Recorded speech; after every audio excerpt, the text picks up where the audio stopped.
The wave of extremist Islamic violence in Nigeria is taking its toll, not only on the victims, but also on family members who are taking to the streets. We'll see what mothers are demanding from their leaders. As South Africa heads towards elections, we'll investigate the latest scandal involving President Jacob Zuma and how it might affect his party. And on a lighter note, we'll see why this dance craze is trending in Saudi Arabia. Africa 54 starts right now.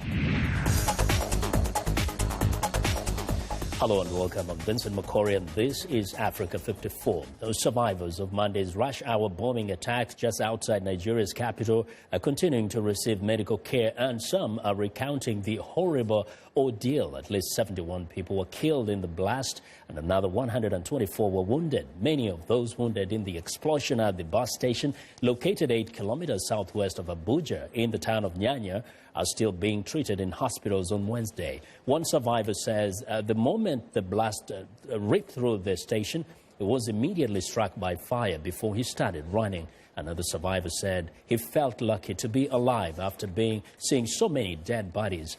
Meanwhile, the Nigerian military has joined in the search for the mass abduction of at least 100 schoolgirls in a remote area of the northeast near the town of Chibok. Survivors of the kidnapping say they were duped by suspected Islamist rebels posing as soldiers who came to evacuate them. Now, for more on bombings and the abduction, viewers, Heather Maddock joins us live via Skype from Abuja, Nigeria. Good evening, Heather. Good evening, Vincent. Now, what more do we know up to this point regarding the circumstances under which those girls were abducted? Well, just about a half hour ago, President Goodluck Jonathan announced that tomorrow he will have a high-level meeting, including all the heads of the military services, the National Security Council, National Security Advisor, tomorrow morning. We don't actually really know much else at this moment, but they should announce some kind of plan sometime tomorrow. There have been some details that have emerged about the abduction, such as some girls escaped by grabbing tree branches from a moving car and hanging on to the tree. They're waiting for the truck to pull away and then running off. Yeah, so you would say up to this moment we have no leads as to where they could be, possibly, and who has them? None at all. The president has promised as many resources as possible to find them, but there hasn't been any news at all as to where they are. Okay, now turning to the bombings on Monday, you've been talking to some of the victims. Tell us what they're telling you. Well, there's a mix. I mean, everyone, of course, is horrified. There's a lot of families still looking for family members. I was with one family today that finally found someone in a hospital injured, and he died shortly after. Some families are talking about leaving Abuja, saying that this town is no longer safe and going to their home states. Other people have been saying that they're kind of afraid that no place in Nigeria is safe if the capital, where the government and all the power is not safe. Now, talking about no place is safe, there are reports coming in that actually there have been attacks in other parts of Nigeria. What can you report up to this moment? Since the bombing here in Abuja on Monday, there have been 2 other attacks in northern Nigeria, in addition to these girls being abducted. There was one attack far north where gunmen stormed a village, killing almost 20 people. Another one where the traditional leader of the village and his bodyguard were killed about 12 hours prior to that. Well, it's so clear that the situation is dicey and extremely volatile. Thank you very much, Heather. Thank you. Well, that's Heather Maddock reporting live via Skype from Abuja, Nigeria. Now, this year's relentless terrorist attacks on Nigerians has created a community of victims. Along with the dead and injured, family members are feeling the pain. Recently, mothers across major cities in Nigeria took to the streets in protest. Jacqueline Ogo reports from Lagos. We are Boko Haram. Almost every day, lives are lost to terrorism in northeastern Nigeria. Sometimes when the battle is tough, hundreds are massacred by the terrorist group Boko Haram in a single month. Some of their victims in the recent past include couples and their guests, heading for wedding ceremonies and even the elderly. But what greatly unsettled the nation recently was the killing of over 50 students in a high school while they were sleeping in their dormitory. Some of the students were burnt to death, while 20 girls were abducted. In reaction, aggrieved mothers in Nigeria took to the streets in 4 cities of the country and the federal capital city, Abuja, in protest against the killings of their innocent children. Innocent children murdered in their sleep. It takes away the peace of every one of us. We can no longer bear it. We can no longer take it because we do not know the next school they will go to. We do not know the next community that will be affected. When I saw the pictures, I could not sleep watching children slaughtered. These are children between 9, 10 and 11 years old. We want to say that government must become much more responsible and responsive. As security agents must be proactive. The women took their protest to the seat of government in Lagos State, where they asked that their message be conveyed to the federal government. The abducted girls, do you know what they're going through? There comes a time when something needs to be done, and they know what they should do. Let the talking stop and let the doing happen. As a grandmother, each time I read this in the paper, I weep. I cry. And as the women will, the terrorists increase their firepower. One of Nigeria's prominent poets and social analyst, Odia Ofemo, identifies with the seriousness of the situation, but advocates what he believes could be a far-reaching solution. It is very difficult to provide a solution to a problem that has no boundaries. It used to be possible to draw a line around the northeastern part of Nigeria and say this is where the problem is. But with the involvement of external bodies, you can no longer just talk about solving the problem in the northeast without considering how you respond or how you galvanize neighboring countries to see it as a shared problem. Nigeria is gradually warming up for general elections come 2015. With so much terrorist-backed violence, some government critics say prompt action is required to avoid the country devolving into a state of anarchy. From Lagos, Nigeria, Jacqueline Ogo, reporting for VOA News. Tragedy has struck off the coast of South Korea on Wednesday. The nation's Coast Guard says 2 people are dead and at least 290 missing after a passenger ferry capsized and sunk off the country's southern coast. Details are sketchy, but the boat was reportedly carrying more than 460 people, many of them high school students, to a resort island when it sank in what appeared to be calm conditions. Some passengers reported hearing a loud noise before the ferry started sinking. Officials initially announced only around 100 people were unaccounted for, but that number was later revised upward. South Korea's Vice Minister of Security and Public Information says a massive search and rescue effort is underway. 18 helicopters were mobilized for the rescue work with a firefighting team, Coast Guard, Navy and police forces. 34 vessels from the Coast Guard and 25 from the Navy were mobilized as well. Well, a team of South Korean Navy SEALs are participating in the search and rescue, and the U.S. Navy has sent an amphibious assault ship to join the operation. In just a few weeks, South Africans head to the polls to vote in a general election, which will coincide with the 20-year anniversary of the end of apartheid. Africa 54's Laura Bowman joins us now with more on that. Laura? Thank you, Vincent. Since Nelson Mandela won the presidency in 1994, his African National Congress, or ANC, has won every election. But the latest corruption scandal involving its leader, President Jacob Zuma, has analysts wondering if the iconic ANC can keep its hold. President Jacob Zuma leads the African National Congress, the political party South Africans tied to the late Nelson Mandela and the hard-fought battle to end apartheid. Me, I'm voting for them for the history, especially for Nelson Mandela.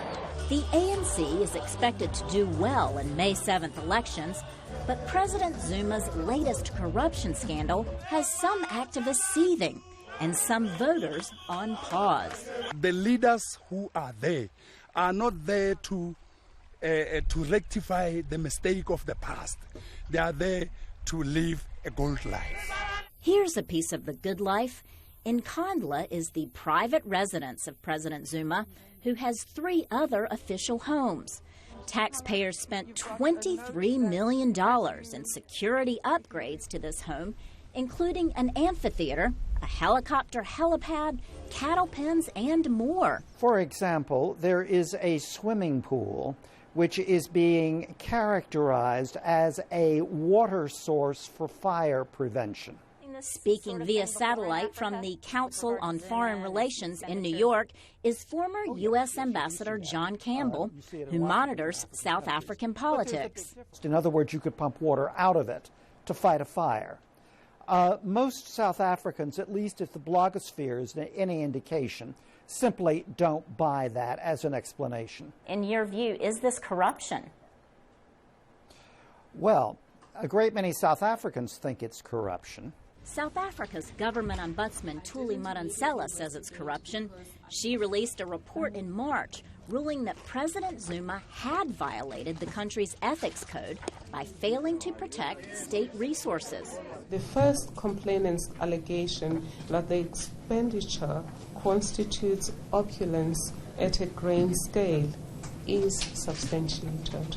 Gareth Newman of the Institute for Security Studies in Pretoria told us via Skype that many South Africans are fed up with Mr. Zuma. At least 2/3 of South Africans believe that he benefited unduly in his personal capacity from taxpayers' money, that the money was excessive, it wasn't spent correctly, and that's what most South Africans believe. I now present the ANC manifesto for 2014. President Zuma has set radical economic transformation as the ANC's focus for the next 5 years. Meantime, poor South Africans, disgusted with bad services, burn tires in the streets. 1/4 of South Africans are jobless, including many young people, new voters born after apartheid, and disenchanted with their government. If ever this government is not ready to listen to us, then violence maybe will make them listen. Analysts predict the ANC will take a slight hit in the coming elections. And if the party's numbers do fall, its leaders could decide to replace Jacob Zuma, sacrificing the ANC leader for the sake of the ANC. And joining us now to talk more about corruption and Jacob Zuma is Jeffrey Young. He's VOA's very own corruption reporter. Jeff, thanks for joining us. It's a pleasure. My first question, how has President Zuma responded to the release of this report by the public protector? Oh, but he has not responded. That's what's good about this. He made a statement on April the 3rd saying that before he responds to the public protector's report, that he wants to see the results of a parallel probe by South Africa's Special Investigating Unit. Now, there's already been another probe into this done by what's called an interministerial committee. Now, the people who think that Mr. Zuma has acted improperly have already dismissed the interministerial report as basically being a bunch of ministers covering themselves. Gareth Newham at the Institute for Security Studies was one of the people who was very pointed about that and said there's no credibility to that report. His aspect to this is, I think, very cogent, and that is Mr. Zuma appears to be hoping that another report by the SIU is going to be in his favor, and therefore 2 reports favorable, 1 report unfavorable. In a poker game, maybe that wins.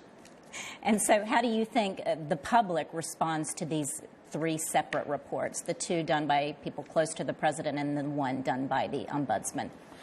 Very clearly, the opposition, the Democratic Alliance Party, others who are in opposition to Mr. Zuma have very strongly embraced the Public Protector's Report and said this is the valid one. And it's valid because her position is constitutionally separate from anything that happens in the executive branch of government. She is the one who is free and clear to conduct an investigation with an open hand and a clear mind and put the results in front of the public directly and the results in front of the National Assembly. Okay. This is not President Zuma's first dalliance with corruption charges. Tell us a little bit about some past corruption charges and whether he may have to answer for those when he leaves office. Back in 2005, when he was the deputy president, under Thabo Mbeki, there was a huge scandal, a defense scandal that blew up that had to do with bribes allegedly being paid for the purchase of ships for the South African Navy. A financial advisor named Sabir Sheikh, very, very close to Mr. Zuma, was sentenced to 15 years in prison. Now, there were charges that were placed against Mr. Zuma as well. But these charges basically were examined and re-examined and looked at and discussed. And by the time we get to April 2009, the prosecution decided that they were not going to pursue the charges any further. But this is important. There are two reasons why something can be dropped. One can be errors in evidence, and the other can be error in procedure. And what happened in 2009 was dropping or not pursuing the charges, let's be clear, not pursuing the charges based on errors in procedure on the prosecution side. But when he leaves office, when Mr. Zuma leaves office, these charges could be reinstated. And if so, then he might be open for prosecution again. And that could be hundreds of corruption charges from what I've read. There's quite a few. Okay, Jeff, thank you so much for joining us. Jeffrey Young, VOA's corruption reporter, will be bringing you extensive coverage of the South African elections from our Johannesburg bureau and our reporter Anita Powell there. So please stay tuned for that. Vincent, back to you. Good, excellent coverage there. We want to know what you think about Africa 54 and the stories we covered. Join the conversation on Facebook. The address is Africa 54, and check out our headlines 24/7 on voaafrica.com. Coming up, we'll see how New York's new mayor is trying to make life better for the city's immigrants. Stay with us.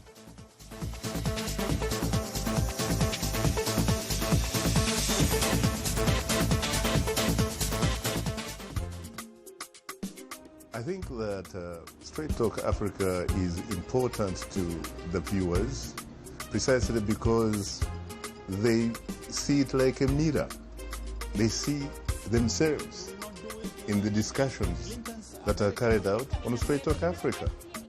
Tune in to Straight Talk Africa each week on TV, radio, and internet. Join in the discussion of the issues affecting you.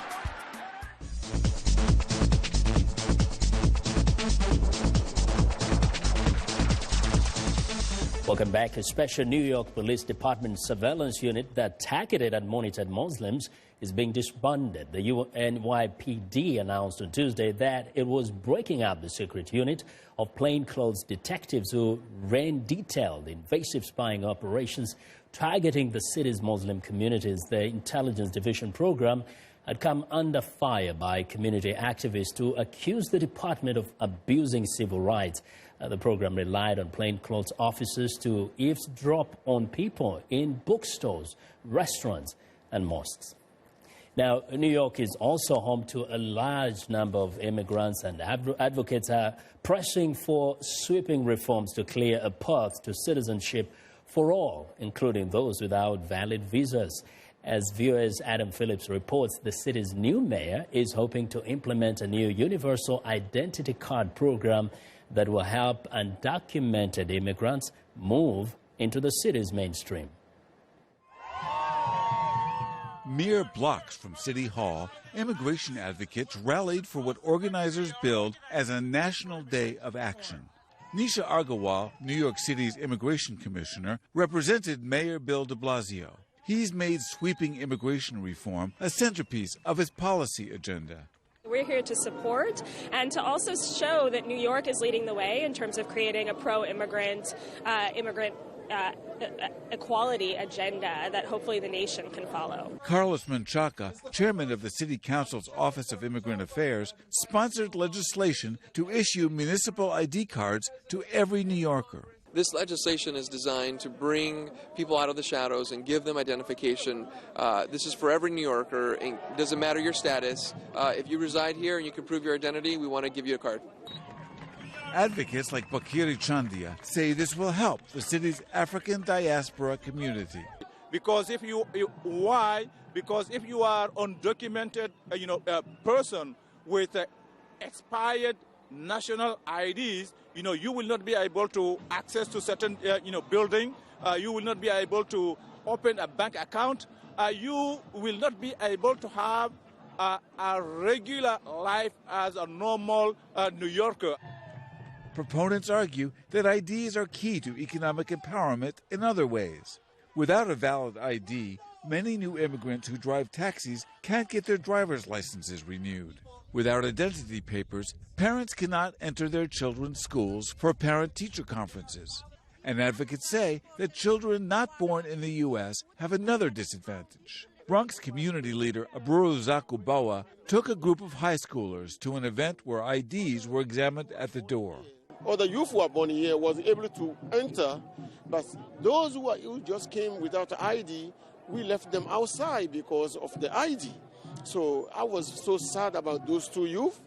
Not everyone at the rally was in favor of reform. Peter Catalinas of New Yorkers for Immigration Control and Enforcement has little sympathy for undocumented immigrants of any age. We believe that anybody that comes to this country without permission shouldn't stay here, shouldn't be here. I wouldn't want somebody to come into my house and live there without permission. I'm sure most people don't. Analysts agree that the ID law and other immigration reforms are likely to pass the New York City Council and be signed by Mayor de Blasio in the near future. But federal overhaul of immigration laws has been stalled for months in the U.S. Congress, and little action is expected from Washington prior to November's midterm elections. Adam Phillips, VOA News, New York. Well, it's time now for a short break. Still to come on Africa 54. We'll show you the dance craze that is sweeping a kingdom. But first, here's a review of Wednesday's headlines.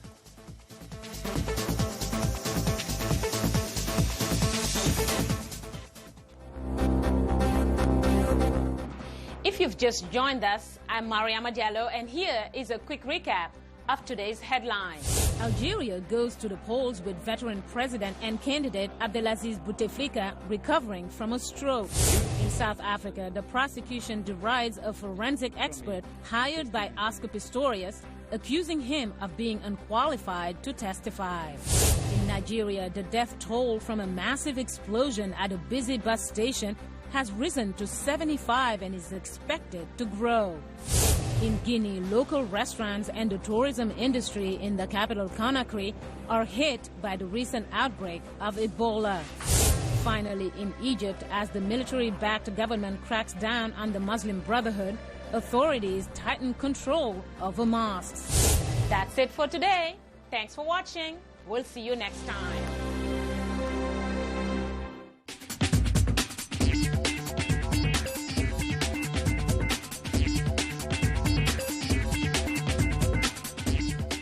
Welcome back to Africa 54. Pop star Miley Cyrus has been hospitalized, but the epic twerker wasn't too ill to tweet a photo of herself holding an octopus and wearing a hospital gown from a hospital bed. The singer was put on bed rest following what her reps say was a severe allergic reaction to antibiotics. Cyrus said on Twitter that she had broken to cancel that night's concert.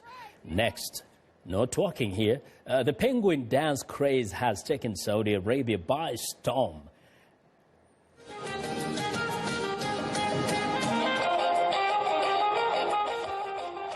Now, the silly wedding staple of bounces and kicks has become the kingdom's national obsession. The dance is sweeping school playgrounds, wedding parties, and rag-draped living rooms of Saudi Arabia. As this compilation from Al Arabiya shows, Saudis of all shapes and sizes are getting their penguin on. Why? Partly because it's easy, partly because of social media. And it's a dance the whole family can do together. That is what is trending today. Now, a prestigious craft show in the U.S. Capitol offers one-of-a-kind creations by more than 120 artists. As viewers Julie Tabo reports from Washington, one artist lucky enough to be selected says sharing her skills with women overseas is just as significant. Jackie Abrams is a basket artist. She began in 1975 with traditional functional baskets.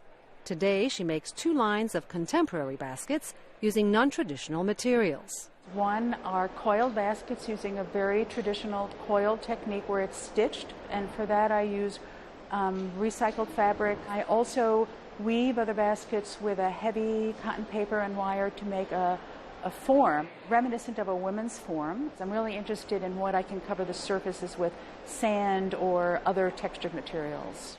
Abrams considers these decorative sculptures. She's one of 123 artists presenting their work at the annual Smithsonian Craft Show in Washington.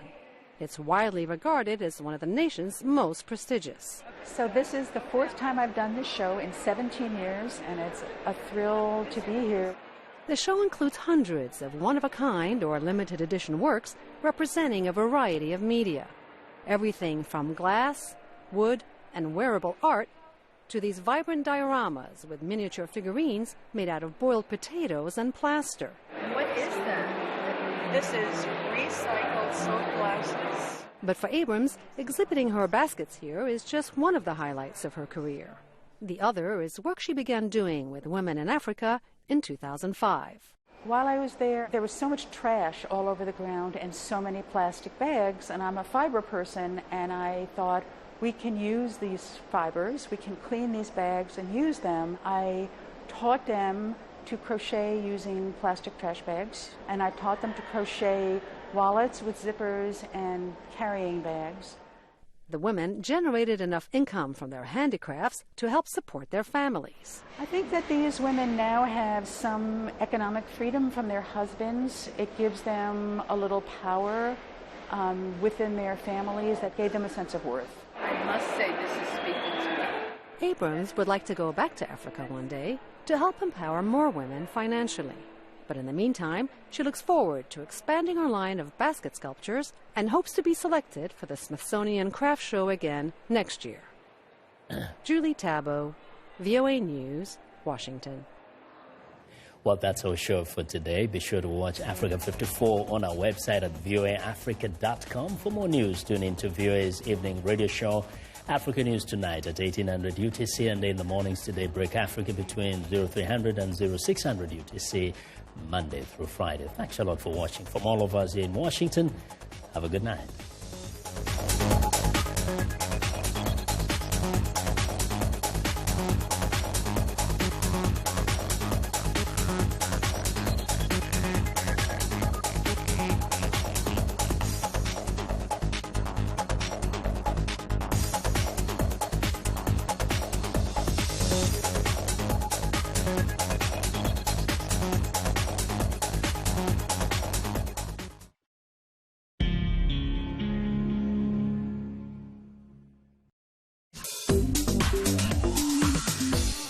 Welcome to English in a Minute. What would you think if you heard someone say, I'm getting cold feet. Did she forget to put on her shoes? Is she standing in snow? Let's listen and see whether we can figure this out. Are you going to enter the photo contest? I don't know.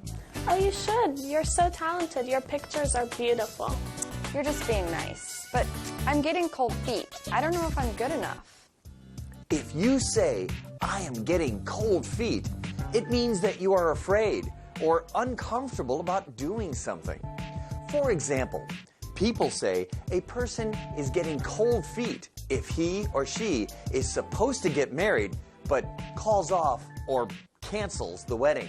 This is a very common informal phrase, and that's English in a Minute.